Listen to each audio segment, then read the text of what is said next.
This is my fourth time recording this video. I started recording it yesterday when I came back from the doctor's office and got interrupted by my roommate coming home. And then I didn't have enough time to record it later on because, I had a conversation with my girlfriend, explained everything, and then reached out to all my friends and family to explain everything and basically spent the next 6 hours like sending text messages and voice messages and talking to people on the phone and everything, so I did not have time. So this morning I'm like, all right, cool. Let's record this. Let's get it done. Start recording. Midway through, my dad calls because he was the only person I didn't get a chance to speak to yesterday because he wasn't there and I left a message, and when he called back I was on the phone with someone else, and by the time I was done it was too late. So he called while I was recording this message. I'm like, okay, great. So stop the video and answer the phone and explain everything. Then I start recording again, and midway through, it cuts the video in half because it's like, oh, running out of storage. I'm like, really? Like, really? Anyway, whatever. That's not the whole point of the story. So, I have some really bad fucking news and a crap ton of really bad fucking news, which seems kind of difficult to accomplish given how 2 days ago they told me that I had a super rare type of fucking cancer and it's in stage 4. But yeah, it turns out yesterday was even worse than that. So I went to speak to an oncologist who specializes in this specific type of cancer. And he starts off by saying, you're lucky. If you had this and came to me 2 years ago, you basically would have been fucked because we knew very little about this type of cancer and we had no cure and no treatment. Luckily for you, we progressed a lot in the last few years, especially in the last 3 to 4 months. So although we still don't have a cure, we do have a treatment. And there's also a trial that could potentially be an option down the line. For now, I want to start you on the treatment simply because that is what we have the most information with, and those are your best odds. The trial is more intense, it's more invasive, and from what I understood, it's basically the backup plan. If this treatment that they have in place does not work, the trial is basically my only option. So that's kind of what I understood. So I'm like, all right, cool. What's the trial? What's the treatment? And he said it's immunotherapy, which is basically an injection they give me every 3 weeks that boosts my immune system and causes it to do what it does best, which is go in and fight the cancer. So considering how in the back of my mind I had like chemotherapy and stuff like that, I'm like, wow, that seems like a really good option. Cool, I'm down, let's do this. Especially since he's like, chemo is not an option for you. If we did it, you would 1000% die, like immediately. So I'm like, all right, cool. That sounds like a pretty good option. What are my odds with this option? He's like, there's about a 60% chance that this will work. It'll slow down the effects and potentially reverse it to a degree. He made it very, very clear that this is not a cure. There is no cure. This is a treatment, which unfortunately for me means that I'm going to need to get an injection every 3 weeks for the rest of my life, which completely fucks up my plans of going back to Nicaragua, moving in with my girlfriend, getting married, and beginning the immigration process. In fact, he's like, given your condition right now, I do not recommend you get on a plane anytime soon. Maybe in the future, if you respond to the treatments, or if potentially we find a cure in the future, or, if I find a non-medical cure or non-medical treatment, maybe down the line. But it would just be for a visit because I have to come back every 3 weeks to do the injection. And the reason why I need to come back here specifically every 3 weeks to do the injection is for 2 reasons. First of all, the odds of me finding a doctor who's a specialist in this type of cancer in Nicaragua are super slim because in the entire world, there's only 300 of them. But even, let's say I get lucky. Let's say I find one, he's in Nicaragua, who's willing to treat me. I can't afford it because these treatments are not covered by insurance. I got lucky. The doctor made a deal with the hospital. They're going to cover the costs, but it's only in this specific hospital. In any other hospital, anywhere else in the world, I will not be covered. I will need to pay for it out of pocket. And unfortunately for me, it's really fucking expensive. We're talking like $4,000 to $7,000 per injection. And unfortunately for me, I do not have $4,000 to $7,000 to spend every 3 weeks for the rest of my life. which basically means that returning to Nicaragua is 1000% impossible at the moment. So when I found that out, I'm like, okay, that sucks. Um, is there a way for me to use my situation to negotiate with immigration so they can make an exception and allow my girlfriend to come here instead? He's like, I don't know. It might be possible. We're going to put you into contact with a social worker who's going to present the different options to you. So if there's any, governmental financial aid or anything else, any kind of support that they can provide, they're going to, explain that to you. And also, you should ask them about, explain your situation, ask if there's anything we can do with immigration. So I'm kind of optimistic on that side. There might be something we can do because there's no way for me to go back to Nicaragua. So, you know, that was kind of the first bad news. The second bad news came when I asked, okay, let's assume I do this treatment. Let's assume it works. What are my odds for the future? He's like, if you came to me a couple of years ago, probably would have been around 4%. Now, because of the advancement, you're looking at about 10%, which means that from a medical standpoint, there is a 10% chance that it will still be alive in 5 years, which means there's a 90% chance that I'll be dead in 5 years, which obviously sucks. So I asked, okay, what about 10 years? And he's like, honestly, I can't answer that question.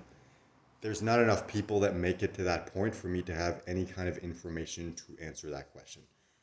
Which basically means that from a medical standpoint, I will be 1000% dead in 10 years, probably much sooner than that. And as if that's not bad enough, I had the smart idea of asking, okay, what if I do nothing? Then what are my odds? And he leans forward, he stares into my eyes and says, if you do nothing, you will be dead within 60 days. And even though I had a lot of bad news in the last couple of days, that one really fucking hit hard.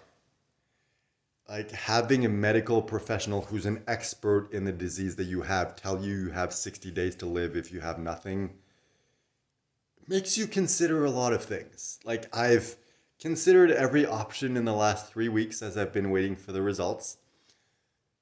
But, being told straight up like you'll be dead in 60 days if you do nothing really like puts things into perspective. So that's kind of the end of the bad news. Like if you know me personally, I'm not the kind of person to give up.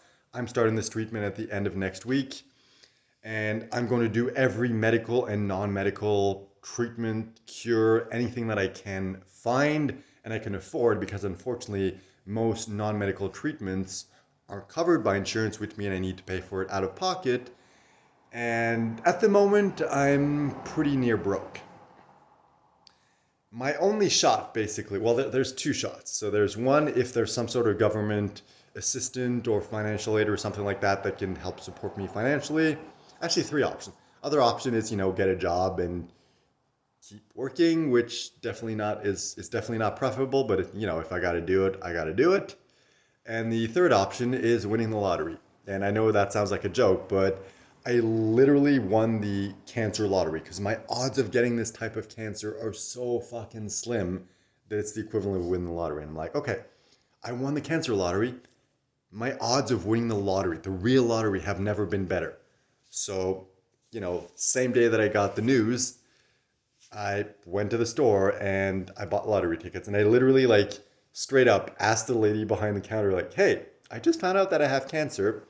Let's try to win the lottery. What would you recommend? And she's like, oh, there's this one. It's a $23 million jackpot. There's this one. It's a $40 million jackpot. Like both of them, it's $8. I'm like, cool, I'll take it. Because I had $9.10 in change. And I'm like, I'm going to use that to buy as many as I can. So I'm like, cool, I have $1.10 left. What do you recommend? She's like, well, do you want, scratchers, or do you want a ticket from the machine? I'm like, I don't know. Surprise me. You select. I trust you. And she's like, really? Like you're putting the decision on me? And I'm like, yeah, but I'll give you 10% if I win. So she gave me another one, $9 total, 3 lottery tickets, and I have 10 cents left. So, if I ever deserved to win the lottery, it would be now. So fingers crossed.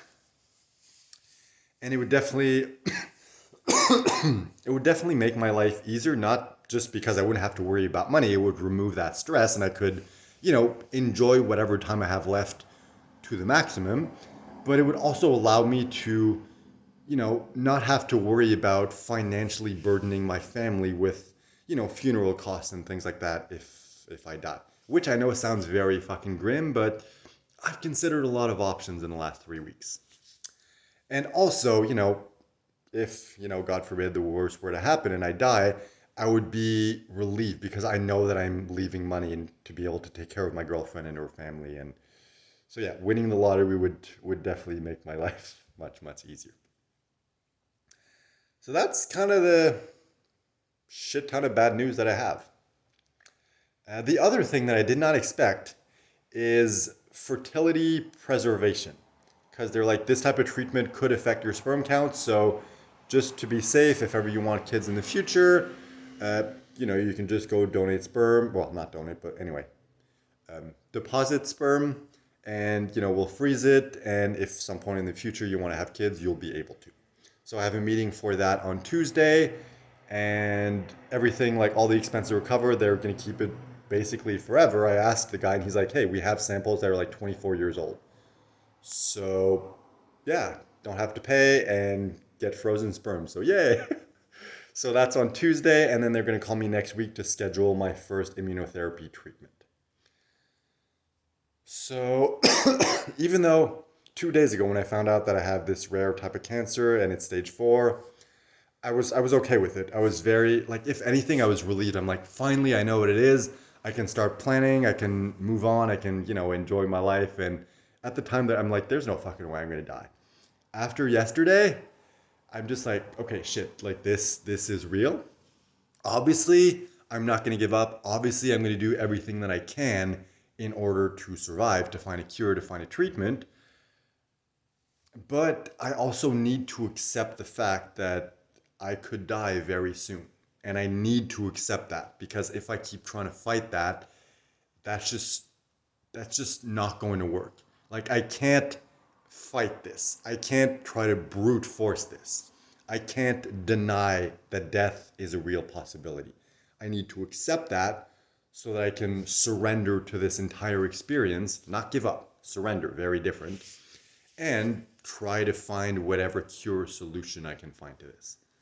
So I'm really not as positive or happy or optimistic as I was 2 days ago.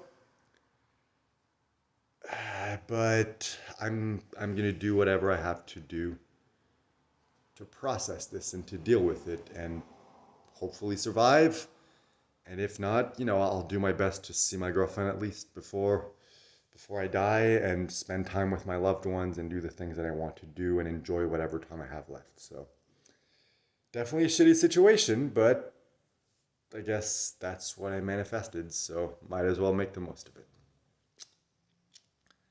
So yeah, once again, I don't know how to close off this video, so I guess, you know, hopefully the fact that, I'm fucked will make you feel better about your life and maybe motivate you to do things that you always wanted to do but never found the courage or the motivation to do. So basically, don't be like me, you know, don't wait till you're staring death in the face to do what you want to do. Enjoy life to the fullest.